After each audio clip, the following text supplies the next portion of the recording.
Malolei Soifua Morris, the Honourable Morris Williamson. Mr Speaker, can I first say a big thank you to the whips for giving me a speaking slot during Auckland drive time. My adoring drive time audience, sir, they hang on all my words. It is 5:25. However, Auckland drive time started about 2:15 this afternoon and will continue till about 9 o'clock tonight. That's what, for those of you who aren't Auckland commuters, know as Auckland drive time. So first of all, a thank you to my party whips. Second, and so to my adorable drive time audience, I want to make a few key points about the budget. The second point I want to say, sir, is that I'm not going to get into the individual elements of the budget tonight in my speech because so many of the members of the side have covered all of the fantastic bits. What I want to try and do, as this is the 28th budget I've sat through in this parliament, sir, is try 28. I know. Yes, I can walk into a forest and be the oldest living thing there. That's right. So what I want to do, sir, is say that the general public view a budget that a government puts out, very similar to how they view their own circumstances. They view it in terms of their family, like how much money is coming into the house and how much are they spending, or if they're running a business, how many customers are buying their products compared to how much it's costing. And sir, that's exactly the same for a government with a couple of slight modifications. First of all, governments don't earn their income. It's other people that earn the income and governments take a slice of it. That's a very big difference to a family who could go and take a second job or go and do some more work or get their kids out doing some extra work. Governments don't actually earn that money. And so we have to be very, very careful with what we take in by way of taxation, that we take in a correct amount, a balanced, sensible amount, because there is an element of spending that the government must do. I think everybody accepts that government must spend money on health and education, on law and order, like the police and corrections and so on. But I know that a lot of New Zealanders want to be sure that what is being taken out of their PAYE packet each week, when a guy who's coming in out of a dirty old sort of mechanic's bay and he's covered in grease and it's cold and dirty and he gets his pay slip, he doesn't want to look at $400 and something PAYE being taken off him and think, well, I know what those guys have done, they've squandered it. So we've got an obligation at that revenue end to get a good balance. And secondly, we've got an obligation to make sure that what we spend our money on, there's good outcomes. So this is Bill English's 7th budget, and I think he's rapidly becoming, without doubt in my view, the best Minister of Finance this country's had, in terms of keeping a very steady, stable direction in a time when we were into a headwind. Now, I've given this analogy before, but I want to give it again to my adoring drive time audience, and it's to do with teachers who keep saying, we don't want to have a performance base put on us, it's not fair, because we may have a very low-end, decile, hard kids to teach, and another person has a decile 10 with stunningly capable top students, and therefore they'll get the merit. And I agree with them. But what you do want to do is have a measure of what difference they make. What difference do they make to those children? So if you get someone who picks up the very bottom end of the kids and actually lifts them quite a way, they've done way better than someone who had people at the very top of the echelons and did almost nothing with them. And that's why I want to give the analogy of that with this finance minister, because he didn't come in with a phenomenal tailwind and a phenomenal surplus forecast and a phenomenal, hey, I'm decile 10 and I got the best kids in the country. He came in at probably the worst time you could possibly come in a financial cycle for this country. The world was in the beginnings of the complete meltdown of the global financial crisis. In 2008, it started sort of during the course of that year. And by the time we got elected, it was sort of hands covering your face with, oh my God, what does this mean for the future? And sir, not to be done with just that, we then got smacked around by some of the worst ever mutilating earthquakes that this country has ever seen, damage in the billions, no sir, damage in the tens of billions to our infrastructure and so on. So I pay great credit to a finance minister who then says, right, well, we've got a problem here, and the problem lies around this. We've got to be very careful not to take more money off people, because it's actually their money that they've earned. But we do have to make sure we maintain spending so that we don't end up with an education system that completely collapses and a health system.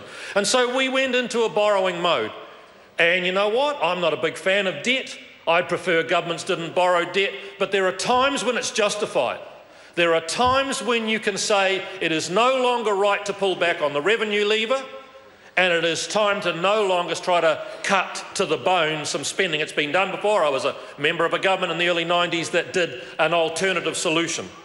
And so I want to message out to some of the more left-wing members of this House, mainly the Greens and some Labor members, who keep saying regularly as clockwork, the rich should pay more. In fact, I've heard them say many times, the rich should pay their fair share.